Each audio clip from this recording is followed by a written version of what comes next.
el siglo XXI. Bueno, ¿cómo están? Muchas gracias. Yo estoy bastante contento de compartir acá con Demian, con Beverly y con Ramí, que también fui estudiante, aprendí mucho y me interesó mucho sobre la deuda. Nos dejó la semilla del debate que queríamos hacer, pero está bien, igual después lo vamos a hacer. Y hemos tenido intercambios en otras situaciones también. Así que buenísimo. Bueno, muchas gracias. Gracias a todos. Chao.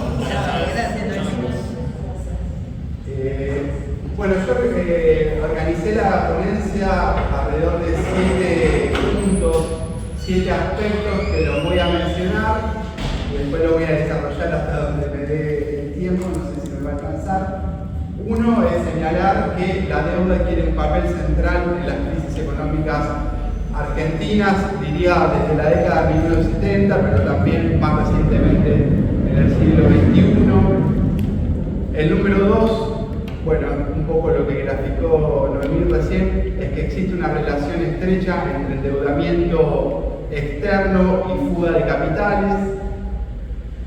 El número 3, quizás que era el más de debate con Luis, es que la deuda está plagada de fraudes y eso merece una impugnación popular de la clase trabajadora.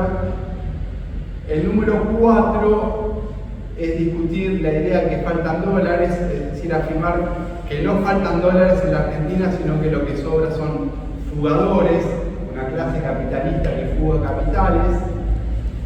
El punto número 5 es que la fuga de capitales tiene diversos mecanismos legales e ilegales y creo que desde el punto de vista de una posición soberana, de una posición de emancipación social, merece ponerse en cuestión ambos aspectos, porque aunque la fuga adquiera tenga capítulos legales, esos capítulos legales no obstante comprenden un saqueo de los recursos nacionales. El punto número 6 es dar alguna idea de por qué es importante definir la deuda argentina como una deuda odiosa, como un mecanismo de dominación y saqueo.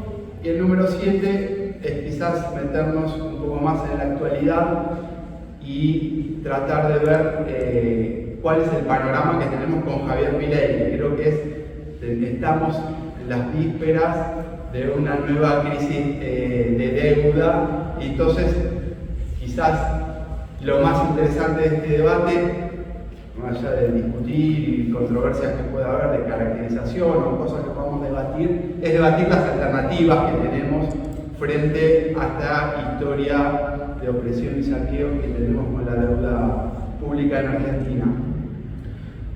Esos 7 puntos, no sé hasta dónde voy a llegar. Primero, voy a tratar de ser sintético. La deuda tiene un papel central en las crisis económicas argentinas. Voy a tomar el siglo XXI. Uno puede decir de la crisis del 2001, que es una crisis del régimen de convertibilidad, que es una crisis de una forma de acumulación, es una crisis de la ofensiva neoliberal en la Argentina, pero también es una crisis de deuda. O sea, el capítulo final del desenvolvimiento de la crisis de 2001 está ya como crisis de deuda, es decir, como imposibilidad de poder pagar la deuda. No por una voluntad soberana, sino por una imposibilidad práctica de que la economía argentina no permitía pagar esa deuda. Si uno encuentra episodios posteriores de deuda, de crisis en el siglo XXI, podríamos decir que hay varios. Hay uno que es la crisis de 2008-2009, donde Argentina estaba en términos relativos desendeudados y ahí la crisis adquirió otra dinámica porque era una crisis que venía de la economía mundial, pero después ya desde el 2012 diría en adelante, donde Argentina entra en una larga década perdida, como dice la CEPAL, que Latinoamérica atraviesa una nueva década perdida desde el año 2013-14. En Argentina, en 2012 podremos decir que es, o 2011, el último año de crecimiento fuerte, y después empieza una oscilación, como que va trastabillando la economía, pero si uno ve el PBI argentino en la actualidad, está en los niveles del 2015, 2017, sí que está estancado. Y si ve el PIB per cápita, está en retroceso. Entonces, podríamos decir como que hay una larga crisis que empieza por allí, 2012, 2013, y de 2014 en adelante es más claro. En 2014 hay episodios de crisis que yo creo que el gobierno de Cristina y la Constitución logró patearlos hacia adelante, pero en esa crisis ya empieza a tener una nueva dinámica. Hasta ahí se hablaba que Argentina estaba desendeudada, estaba desconectada del capital financiero internacional, pero empieza a tener peso fuerte los fondos buitres, una dinámica donde la agenda económica está dominada por el tema del endeudamiento. Después viene el gobierno de Macri, arregla el conflicto con los fondos buitres y uno podría decir que hay un nuevo episodio de crisis en abril del 2018, cuando sobreviene una devaluación. Bueno, lo decía Noemí recién, es cuando después de 2 años de Argentina fue el país que más deuda había colocado entre el mundo emergente, el récord histórico de colocación de deuda fue el primer proceso de endeudamiento para pagarle a los fondos buitres. En 2018 ya la dinámica de crisis de Argentina está ya ahí claramente, ya no hay dudas, dominada por el tema del endeudamiento externo, cómo Argentina afronta los pagos que había comprometido en esos años de colocación récord de deuda, 2016-2017. Cuando asume el gobierno de Alberto Fernández, la agenda, estamos en una pandemia, hay una atención a la crisis sanitaria, pero la agenda económica está dominada no por la pobreza, ¿no? Está dominada por una reestructuración de deuda, primero con los acreedores privados y después eso en el 2020 y después sigue una larga negociación con el FMI en 2022. El año pasado también estuvo dominada la crisis del final de Alberto Fernández por una negociación con el FMI. ¿Se acuerdan? Después de las elecciones PASO, el FMI le obligó a una devaluación, o Massa hizo una devaluación, como fuera una respuesta a tratar de contener la relación con el FMI y a garantizar los pagos de deuda externa. Bueno, después, en el punto final de esta exposición, quisiera ir a la situación actual, pero creo que Argentina tiene pagos de deuda muy fuertes ya hacia fin de este año, en 2025, y tiene una década por delante, una hipoteca, por lo menos una década de pagos muy fuertes que no son posibles sostener con el superávit comercial que genera el país. En eso coincidió Brenda también creo que mencionó este aspecto, es decir, que la crisis económica argentina, uno no podría decir que se desata, uno podría remitir a cuestiones estructurales, de baja inversión, de un lugar subordinado en la economía mundial, dependiente, etc. Pero las crisis están dominadas también, creo yo, por la crisis de deuda. Después, el punto número 2 es que existe una relación estrecha entre endeudamiento y fuga de capitales. Yo quiero mencionar algunos datos que no agotan la discusión, pero son ejemplificadores de esto. En el endeudamiento de la dictadura argentina, el Banco Mundial determinó que el 40% de la deuda que tomó Argentina durante la dictadura financió la fuga de capitales, otro 30% fue a pagar la deuda previa, intereses y capital de la deuda, el 30% restante a comprar armamento. Es decir, operación deuda, fuga de capitales, como lo describió muy bien recién Noemí Brenda. 2001, el último desembolso del FMI, el que se realizó el Fondo Monetario Internacional a cambio del déficit cero, que ahora vuelve de manera más fuerte y más restrictiva con Milei, en ese momento era Cavallo, que comprometió el déficit cero. El último envío de fondos que realizó el Fondo Monetario Internacional prácticamente se fugó íntegro por el gran capital argentino y extranjero. Después voy a dar algunos datos al respecto. Después tenemos develaciones de ex empleados de grandes bancos internacionales.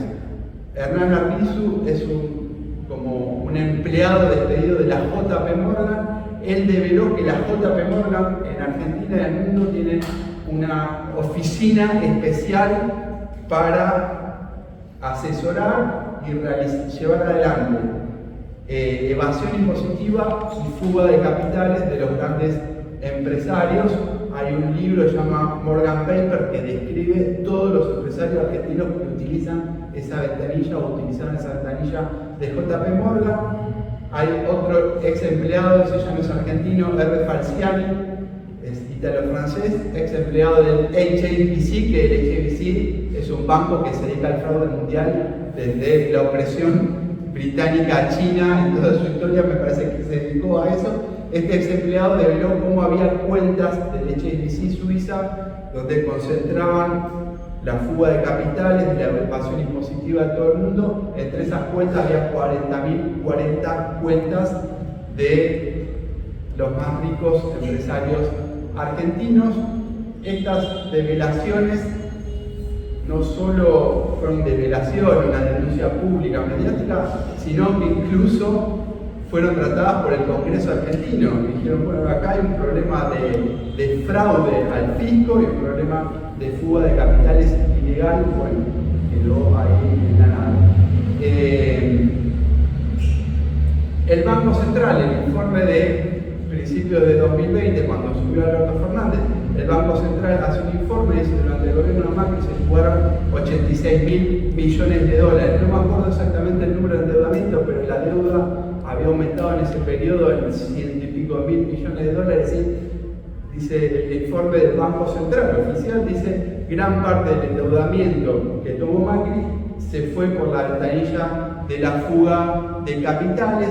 Indican que los 100 principales operadores, esta es una fuga legal, digamos, los 100 principales operadores explicaron casi el 25% de esa fuga de capitales. Es decir, lo que quiero graficar con esto es una relación estrecha entre el endeudamiento, o sea, ratificar lo que Noemí había dicho desde el punto de vista de cómo funcionan los mecanismos del FMI, ratificarlo en datos más empíricos de la vida económica argentina. El punto número 3 es que la deuda está plagada de fraudes. Uno podría remontarse a el endeudamiento ficticio de YPF, de la Petrolera Estatal durante la dictadura, para alimentar la bicicleta financiera, o la nacionalización de deuda privada del grupo Macri, de la empresa Ford, de la empresa Renault, de la empresa Fiat, deuda privada que Domingo Cavallo en el año 82 la nacionaliza, es decir, una deuda que era privada, la terminaba pagando el Estado, es decir, la terminamos pagando todo el pueblo trabajador argentino.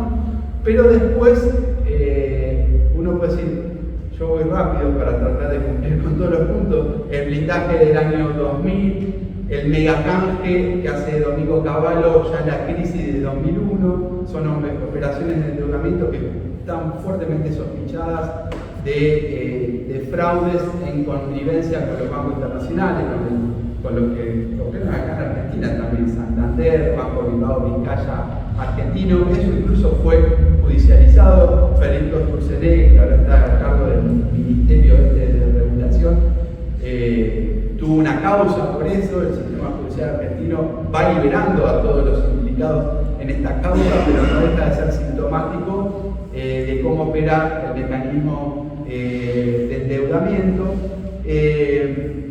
Claudio Lozano tiene un libro, La deuda ilícita, que es una investigación que surge en una comisión bicameral del Congreso. Él dice que las operaciones de canje que hizo Néstor Kirchner y la Baña en 2005 y de canje 2010 que hizo Amado Boudou también tienen que ser objetadas porque eran operaciones que como que legalizan el megacanje y el blindaje de los años 2000 y 2001. Bueno, en el gobierno de Macri es más reciente, más conocido por todos. La deuda fue un gran fraude, desde el bono de 100 años que emitió Toto Caputo, que ahora es ministro nuevamente de Economía, que fue un bono en favor de un fondo de inversión que él había fundado, en favor del JP Morgan, un banco donde él había sido empleado, en favor del Deutsche Bank, otro banco donde él había sido empleado, etcétera, etcétera, etcétera, hasta que en la negociación con el cambio de gobierno, cuando Alberto Fernández empieza a recibir a los bonistas de Wall Street, dice, los bonistas le decían, no, nosotros teníamos bono delivery, nos sobraba plata, como dijo en mi Brenta en los 70, y le pedíamos al ministro Caputo que emita un bono especial para nosotros poder colocar los sobrantes de dólares que teníamos en Wall Street. Bueno, los fraudes de la deuda. Número 4, que no faltan dólares, sino que sobran fugadores. Hay una idea en la Argentina que creo que es cierta, que el ciclo económico argentino opera con una restricción externa. Esto es que el crecimiento de la economía está trabado por la falta de dólares, o en términos más genéricos, no solo el crecimiento, sino en términos más amplios, la posibilidad de desarrollo de las fuerzas productivas está trabada por la falta de dólares.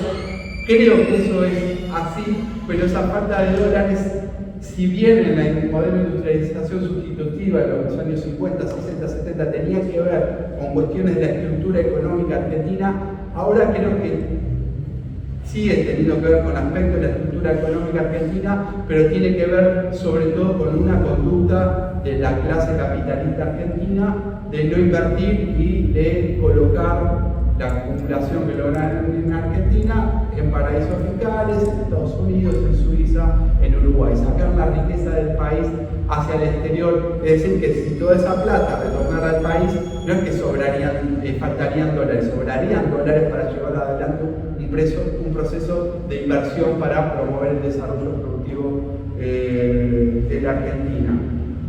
Bueno, decía que la fuga, ¿cómo estoy? ¿Un minuto? 3 minutos. La fuga número 5, la fuga comprende también diversos fenómenos. Hay fuga legal, fuga ilegal. Para la fuga legal podríamos decir que en el año 2001 el Congreso argentino investigó que el 75% de la fuga legal fue organizada por el Banco Santander, el Banco Galicia, el Banco Francés, el HSBC nuevamente, la Banca Nacional del Laboro. Es decir, que quedó verificado en esa investigación del Congreso argentino que esa fuga legal es organizada por el sistema bancario. Uno de los fundamentos por los cuales yo creo que es importante discutir la nacionalización del sistema bancario. La fuga de la era Macri, ya lo mencioné, el informe del Banco Central, nuevamente una fuga legal, pero donde la responsabilidad recae sobre el gran empresariado. Ese informe del Banco Central no dio los nombres, pero después un periodista, Horacio Ricky, dijo, ese informe tiene nombres, no los dieron, pero tienen. ¿Quiénes fueron los principales responsables? Le digo algunos nombres: Telefónica Argentina, Pampa Energía, General Motors, la empresa Shell, la empresa Quilmes, Monsanto, Alvar, la gran burguesía argentina y extranjera que opera en el país. Tenemos la fuga también ilegal. En los Panama Papers hay una gran muestra de quiénes son los responsables de esa fuga ilegal. Los Panama Papers se hizo centro de la familia Macri porque una de las principales revelaciones es que la familia Macri sacaba la plata ilegalmente del país con un sistema de mamuscas que tenían paraísos fiscales, pero también estaba Lázaro Báez, que era el contratista, el banquero de los Kirchner, Laquier de la empresa Ledesma, Coto de los supermercados, el empresario mediático Garfunkel, Cristóbal López, Martín Redrado, que fue funcionario del Banco Central, presidente del Banco Central, etcétera, etcétera, etcétera. El blanqueo de Macri de 2016 también fue una muestra de quiénes son los que fugan de manera ilegal. En ese blanqueo no se dieron los nombres, pero de vuelta hubo una develación periodística y los principales que habían blanqueado era Gianfranco Macri, era el primo del presidente, Alejandro Jaime Peña Brown, de la empresa La Anónima, de la familia del entonces jefe de gabinete, bueno, el dueño de Pampa Energía nuevamente, Midri. Bueno, después lo dejamos para el debate deuda odiosa, por qué no pagar y por qué estamos camino a una nueva déficit de deuda.